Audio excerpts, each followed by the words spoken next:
आओ उलमा से पूछ ले। जिए जो तव्हांजे इल्म में आ त असां माह रमज़ानुल मुबारक में रमज़ान जे मसाइल बिलख़ुसूस रोज़े जा मसाइल बयान करे रहा हुआसीं ऐं अॼु इंशाअल्लाहुल अज़ीज़ बिलख़ुसूस सदक़ाए फ़ितर यानी फ़ितराने जा बुनियादी ऐं ज़रूरी मसाइल जंहिंखे बार बार बयान करण जी ज़रूरत हूंदी आहे ऐं बिलख़ुसूस माह रमज़ान मुबारक जो जेको आख़िरी जुमो हूंदो आहे उन ते उमूमन सदक़ाए फ़ितर ही जो बयान थींदो आहे। माण्हुनि जे ज़हननि में सदक़ाए फ़ितर जे हवाले सां काफ़ी सुवालात पैदा थींदा रहंदा आहिनि त इन जे लाइ ज़रूरी हूंदो आहे माह रमज़ानुल मुबारक जे आख़िरी अयाम में सदक़ाए फ़ितर खे नए सिरे सां बयान कयो वञे त असांजी बि इहा ई आदत रही आहे त रमज़ानुल मुबारक में सदक़ाए फ़ितर जा मसला बयान कंदा आहियूं। त अज़ीज़ो दोस्तो, पहिरियों त सदक़ाए फ़ितर जो शरई हुकुम छा आहे, शरई मक़ाम शरई हैसियत छा आहे। यादि रखो सदक़ाए फ़ितर हिकु क़िस्म जो सदको आहे जंहिंखे साहिब शरीयत यानी रसूलुल्लाह सल्लल्लाहु तआला अलैहि वसल्लम पंहिंजी उम्मत ते वाजिब करार ॾिनो आहे। मुसलमान चाहे मर्द आहे औरत आहे नंढड़ो आहे वॾो आहे त सदक़ाए फ़ितर हर कंहिं ते वाजिब थी वेंदो आहे शराइत जी बिना ते। उहे मसाइल इंशाअल्लाह असां बयानु कंदासीं। हिकु हदीस पाक में ईंदो आहे सुनन तिरमिज़ी शरीफ़ जी हदीस पाक मां मफ़हूमन अर्ज़ कंदो हलंदुमि वक़्त जी गुंजाइश जे पेश नज़र त रसूलुल्लाह सल्लल्लाहु तआला अलैहि वसल्लम जन इरशाद फरमायो त मके जी घिटिन में गिलिन में ऐलान कयो वञे त सदक़ाए फ़ितर यानी फ़ितरानो वाजिब आहे, यानी हर शख़्स सदक़ाए फ़ितर अदा करे। ऐं सुनन इब्न माजा ऐं सुनन अबी दाऊद शरीफ़ जी हदीस में हज़रत अब्दुल्लाह इब्न अब्बास का रिवायत आहे त हज़रत अब्दुल्लाह इब्न अब्बास रज़ियल्लाहु ताला अन्हु मां मफ़हूमन अर्ज़ थो कंदो हलां त हज़रत अब्दुल्लाह इब्न अब्बास रज़ियल्लाहु ताला अन्हुमा इन जो फ़ाइदो बयान कंदे त सदक़ाए फ़ितर जो रसूलुल्लाह सल्लल्लाहु ताला अलैहि वसल्लम वाजिब कयो, इन जी हिकमत इन जो फ़ाइदो बयान कंदे हज़रत अब्दुल्लाह इब्न अब्बास रज़ियल्लाहु ताला अन्हुमा फरमाइनि था त रसूलुल्लाह सल्लल्लाहु ताला अलैहि वसल्लम सदक़ाए फ़ितर के वाजिब करार ॾिनो। इन जी हिकमत ही आहे, इन जो फ़ाइदो ही आहे जो असां खां दौराने रोज़ा यानी असां रोज़ो रखियोसीं, रोज़े जी हालत में कोई बेहूदा अल्फाज निकिरी विया, फ़ोहश कलामी थी वई, कंहिंसां सख़्त कलामी थी वई, दिल आज़ारी कंहिंजी कई ते या हरू भरू जो गुस्सो आयो, इहा इंसान जी बशरी तक़ाज़े जे मुताबिक़ तबियत हूंदियूं आहिनि त रोज़े जी हालत में इंसान ते इहे हालात इहे कैफ़ियतूं तारी थी वयूं, फ़ाहिश कलामी थी वई या बेहूदा कलमात निकिरी विया या रोज़े में कुछ अहिड़ा अमल करे विधासीं जंहिंजे करे रोज़े जे सवाब ते अजर ते कमी वाक़ई थी वेंदी आहे त पोइ सदक़ाए फ़ितर जो ही फ़ाइदो हूंदो आहे जो सदक़ाए फ़ितर उन कमी खे पूरो कंदो आहे। ऐं जेके फ़ाहिश कलामी असां खां थी वई या बेहूदा कलमात असां खां निकिरी विया त इहो सदक़ाए फ़ितर उन्हनि जो कफ़ारो थी वेंदो आहे ऐं असांजे रोज़े खे तहारत अता करे छॾींदो आहे। त हीअ सदका फ़ितर जो हिकु फ़ाइदो जेको हदीस पाक में हज़रत अब्दुल्लाह इब्न अब्बास बयानु फरमायो त हिकु त इहो इंसान रोज़े जी तहारत थी वेंदी आहे, फ़ोहश कलामी बेहूदा कलमात जो कफ़ारो थी वेंदो आहे, ऐं इन में वरी मुसलमाननि जे लाइ ख़ोरिश ख़ुराक साज़ो सामान बि आहे। यानी छो जो ईद उल फितर खां पहिरियों सदका फ़ितर अदा करणु मुस्तहब हूंदो आहे, त पोइ इन जो बि इहो फ़ाइदो थींदो आहे जेके ग़रीब ग़ुरबा जेके सदका फ़ितर जा वठण जा अहल हूंदा आहिनि उहे सदका फ़ितर खे हासिल करे ईद जी ख़ुशियुनि में मुसलमाननि सां गॾु शरीक थी वेंदा आहिनि, त उन्हनि खे सदका फ़ितर मिलंदो त पोइ कुझु साज़ो सामान ईद वारे ॾींहुं जे लाइ ख़रीद करे सघनि था। एक हदीस पाक देलमी में हज़रत अनस बिन मालिक का जेकी रिवायत आहे मां मफ़हूमन अर्ज़ कंदो हलां त रसूलुल्लाह सल्लल्लाहु तआला अलैहि वसल्लम जन फरमायो त रोज़ो जेको आहे मोमिन जो रोज़ो बंदा मोमिन जो मोमिन बाने जो रोज़ो ज़मीन ऐं आसमान जे दरमियान मुअल्लक़ रहंदो आहे, लटकियल रहंदो आहे जेसिताईं सदका फ़ितर यानी जेसिताईं फ़ितरानो अदा न कयो वञे। त मालूम थियो त हीउ हिकु सदको आहे जंहिंखे साहिब शरीयत यानी असांजे महबूब हज़रत मुहम्मद मुस्तफ़ा सल्लल्लाहु तआला अलैहि वसल्लम पंहिंजी उम्मत ते वाजिब करार ॾिनो आहे। हीउ वाजिब आहे। हाणे सदका फ़ितर कॾहिं वाजिब थींदो आहे ऐं कंहिं ते वाजिब थींदो आहे, इहो यादि रखो। सदका फ़ितर हर उन मुसलमान ते वाजिब थींदो आहे जंहिंखे ईद जी सुबह सादिक नसीब थी, पहिरीं शर्त। यानी जीअं असां अॼुकल्ह रोज़ो रखंदा आहियूं सहरी आहे, सहरी जो जीअं वक़्तु ख़तमु थींदो आहे इनखे चयो वेंदो आहे तुलूए सुबह सादिक। हाणे जॾहिं ईद राति ईंदी आहे, ईद राति ख़तमु थी वई, सहरी जो वक़्तु जीअं फजर जो वक़्तु शुरू थियो, जेको बि इन वक़्तु हयात हो जंहिंखे बि इहो फजर जो इब्तिदाई वक़्तु नसीब थी वियो इन ते सदका फ़ितर वाजिब थी वियो। त मालूम थियो जेकॾहिं कोई शख़्स आहे इन वक़्तु यानी तुलूए सुबह सादिक खां पहिरियां यानी माह रमज़ान जी आख़िरी राति में ईद राति में ई छो न फ़ौत थी वियो या माह रमज़ानुल मुबारक में कोई शख़्स फ़ौत थो थी वञे, ईद राति फ़ौत थो थी वञे, हाणे इनखे सुबह सादिक ईद वारी तुलूए सुबह सादिक नसीब न थी त हाणे इन जो सदका फ़ितर अदा करणु वाजिब नाहे हूंदो। हाँ जेकॾहिं इन जा रिश्तेदार इन जे तरफ़ खां अदा कंदा अदा थी वेंदो सवाब अजरो सवाब। हिकु वाजिब वाजिब उन ते हूंदो जंहिंखे ईद जी सुबह सादिक ईद वारी जेकी सुबुह आहे फजर जो वक़्तु जंहिंखे इब्तिदाई नसीब थियो उन ते सदका फ़ितर अदा करणु वाजिब, ऐं जेको पहिरियों फ़ौत थी वियो त उन जो सदका फ़ितर अदा करणु मुस्तहब हूंदो आहे। अहिड़े तरीक़े सां जेकॾहिं कोई नंढड़ो ॿार ईद राति पैदा थियो, हाणे इनखे सुबह सादिक नसीब थींदी त इन जो बि सदका फ़ितर अदा करणु वाजिब हूंदो आहे। हिकु त इहा शर्त हूंदी आहे जंहिंखे ईद जी सुबह सादिक यानी ईद वारी ॾींहुं फजर जो इब्तिदाई वक़्तु जंहिंखे नसीब थी वियो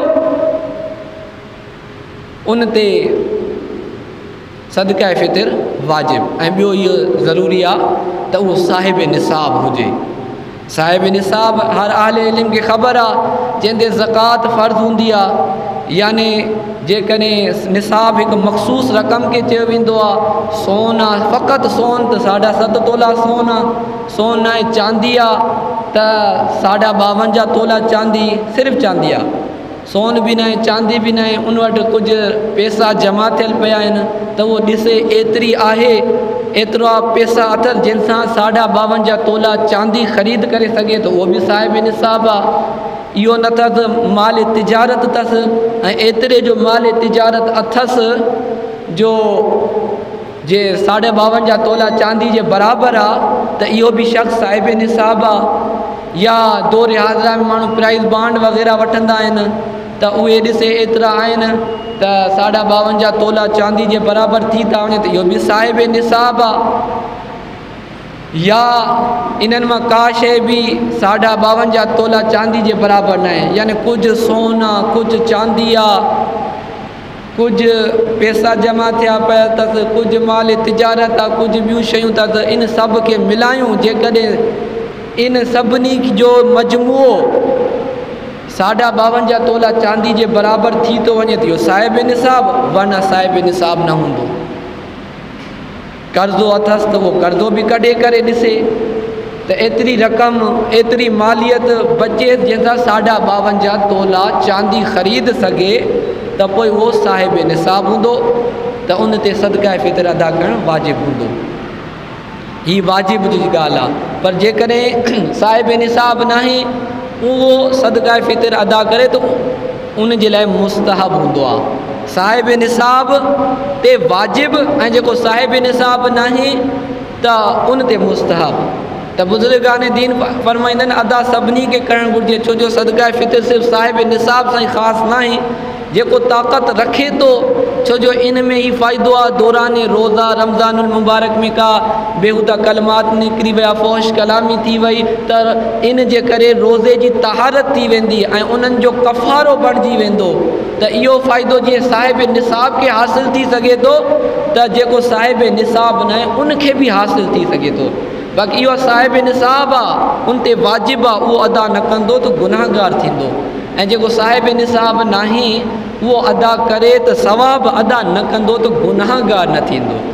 ऐं हीअ ॻाल्हि बि यादि रखो, हदीस पाक में त इहो ज़िक्र कयो आहे त इहो सदका फ़ितर जो फ़ाइदो रोज़नि जे हवाले सां आहे, लेकिन इहो यादि रखो सदका फ़ितर अदा करण जे लाइ रोज़ो शर्त न हूंदो। ख़ुदा न ख़ास्ता जेकॾहिं कंहिं शख़्स माह रमज़ानुल मुबारक में कोई बि रोज़ो न रखियो तॾहिं बि उहो सदका फ़ितर अदा कंदो। हाणे उहो इहो बहानो नथो बणाए सघे त बाबा सदका फ़ितर जो फ़ाइदो त हीअ आहे त इन सां रोज़े जे दौरान का फ़ाश कलामी थी वई त उनजो कफ़ारो मां जॾहिं रोज़ो ई न रखियो त मां छो सदका फ़ितर अदा करियां। त अगरि जे तूं हिन शख़्स रोज़ो न रखियो, अगरि जे इहो फ़ाइदो इनखे हासिलु न बि थिए तॾहिं बि सदका फ़ितर इहो अदा कंदो, इन ते अदा करणु वाजिबु हूंदो। हा, हीअ हदीस पाक में फ़ाइदो ज़रूरु आहे रोज़ेदारनि खे, जो सदका फ़ितर जे करे रोज़ेदारनि खे इहो फ़ाइदो ज़रूरु मिलंदो। हाणे जे नाहे रखियो उहो इहो न सोचे त मूंखे रोज़ा हाणे जान छुटी पई, न, इहो क़ज़ा ज़रूरु कंदो।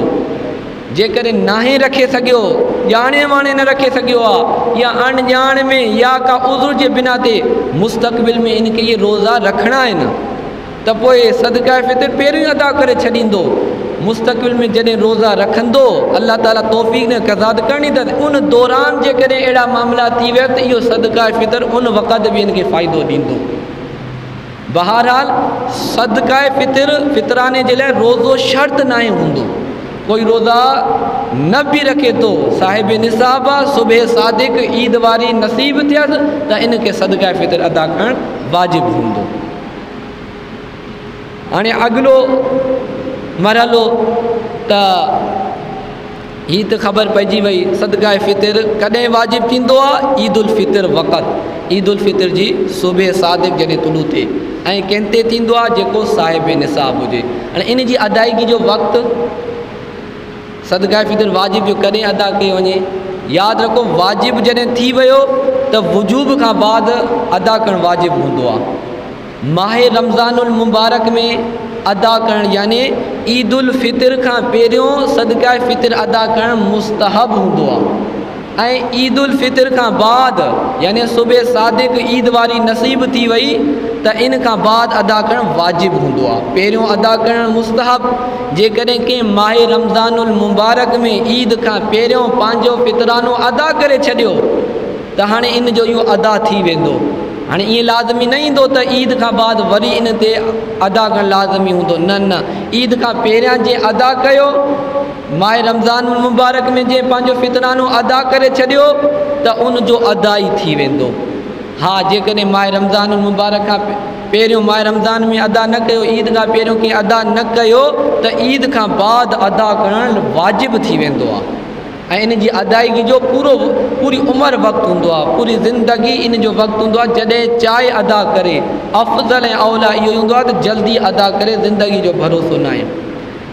बाक़ी कुझु माण्हुनि में हीअ बि मशहूरु हूंदो आहे त उहा ईद सदका फ़ितर जेको आहे ईद खां पहिरियां अदा करिणो हूंदो आहे। जेकॾहिं कोई जल्दी में ईद नमाज़ पढ़ी आयो ऐं फ़ितरानो अदा न कई त हाणे नाउज़ु बिल्लाह इन खां माफ़ थी वियो।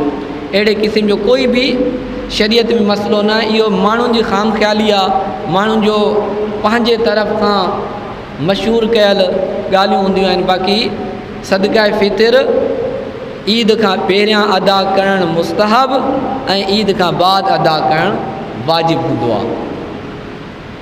ऐं हीअ बि यादि रखो, सदका फ़ितर ऐं ज़कात जे जेके निसाब में ॿ बुनियादी फ़र्क़ु हूंदा आहिनि।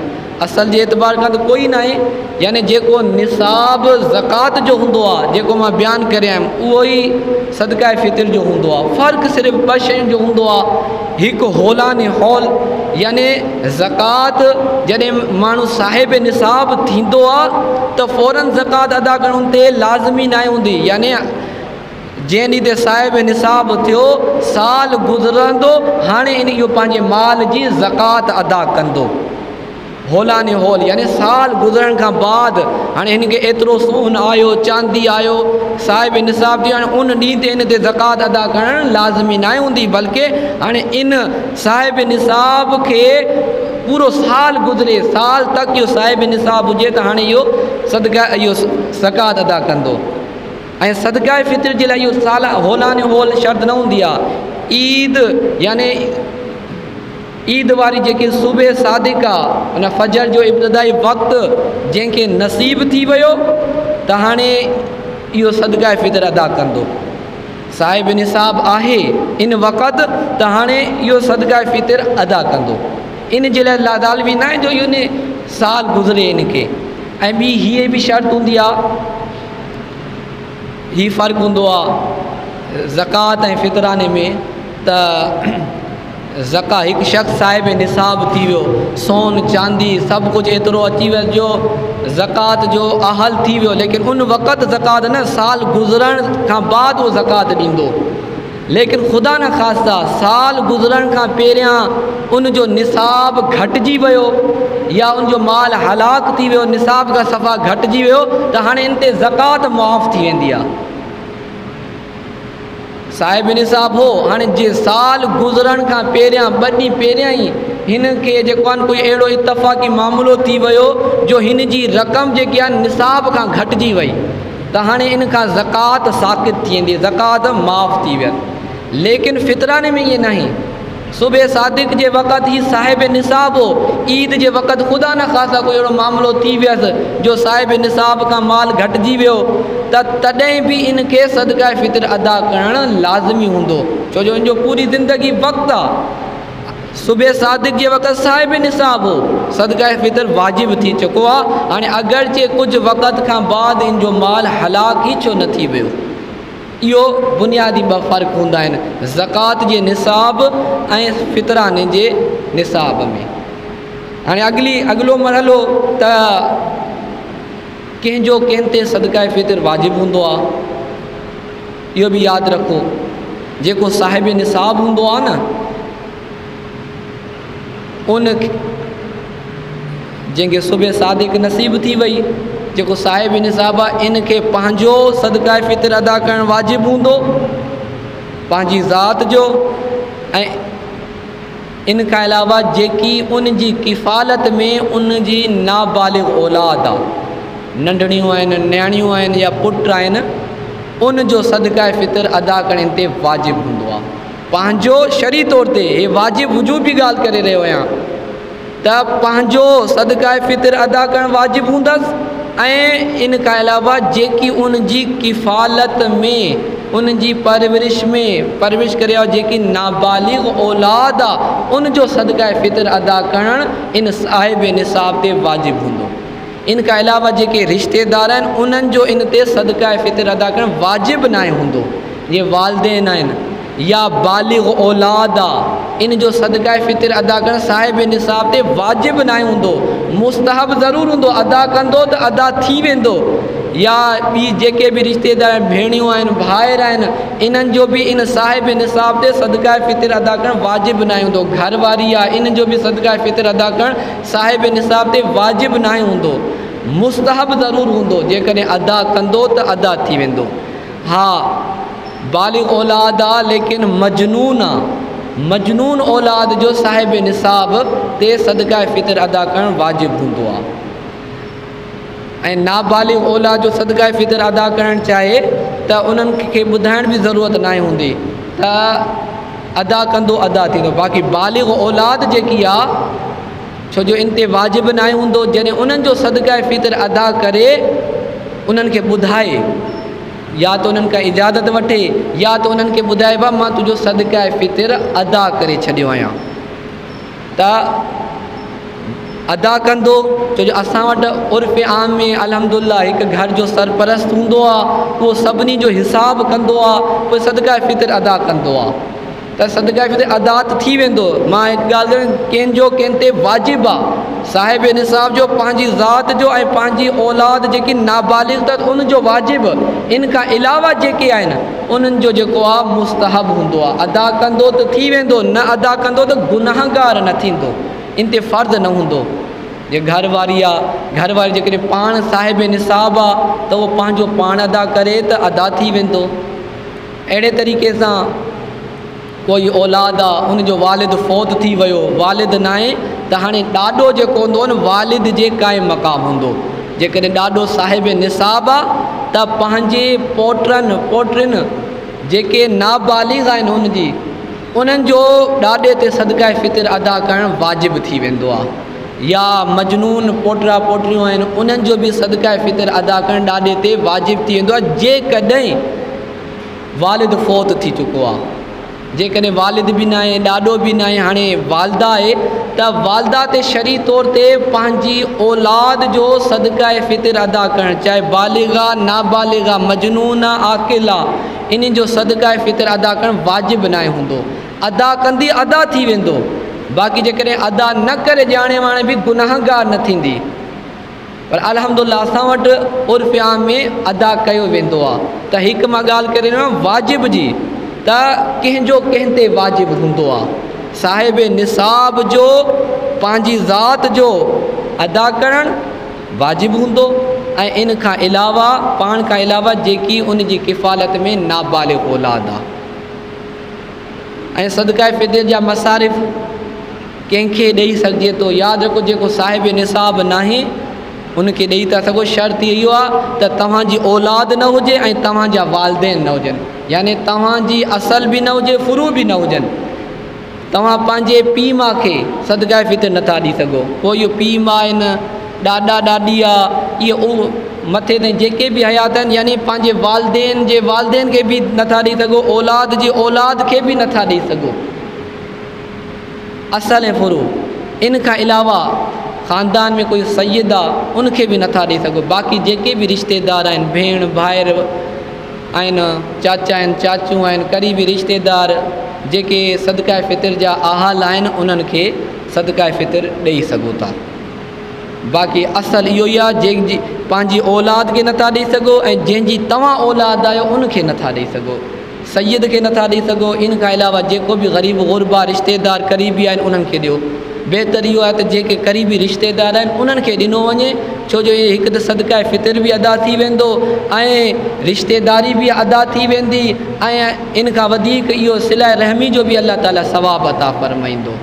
ऐं बाक़ी मिक़दार केतिरी आहे इहा असां गुज़िश्ता जुमा बयानु कई हुईसीं त जेको तव्हां घर में पंहिंजो अटो इस्तेमालु कंदा आहियो त ॾिसो उन जी रक़म जेकी आहे 2 किलो 150 ग्राम जेके अटे जी क़ीमत आहे, इहो हिकु सदका फ़ितर आहे। जेकॾहिं कोई इन जे मुताबिक़ अटे जे मुताबिक़ कणक जे मुताबिक़ अदा थो करणु चाहे त पोइ 2 किलो 150 ग्राम या खजूर जे मुताबिक़ तो अदा करणु चाहे, अल्लाह ताला ने ताक़त ॾिनी अथसि त पोइ खजूर जेके घर में इस्तेमालु थो करे 4 किलो 300 ग्राम खजूर जी जेकी क़ीमत आहे उहो हिकिड़े ॼणे जो सदका फ़ितर। किशमिश जे एतबार सां अदा करणु थो चाहे किशमिश, पोइ उहो बि 4 किलो 300 ग्राम किशमिश जी जेकी क़ीमत आहे उहो हिकिड़े ॼणे जो सदका फ़ितर। जव जे अटे जे मुताबिक़ अदा तो करणु चाहे त उन जो भी इहो 4 किलो 300 ग्राम जव जे अटे जी क़ीमत हिकु ॼणे जी, इहो हिकु ॼणे जो सदक़ाए फ़ितर थींदो। अल्लाह अज़्ज़ व जल खां दुआ आहे जेको कुझु मां बयानु कयमि सदक़ाए फ़ितर जे मसाइल जे हवाले सां जेकॾहिं मूंखां कोई अल्फाज़ बेअदबाना निकिरी विया हुजनि या तक़दीम ताख़ीर सां निकिरी विया हुजनि त अल्लाह ताला माफ़ फरमाए, ऐं जेको कुझु मां बयानु कयमि इनखे यादि रखण जी, ॿियनि तक पुॼाइण जी ऐं इन ते अमल जी तौफ़ीक़ अता फरमाए। जिन हज़ा सुन्नतूं न आहिनि पढ़ियूं सुन्नतूं अदा करे वठनि। वमा अलैया इल्लल बलागुल मुबीन। आओ उलमा से पूछ ले।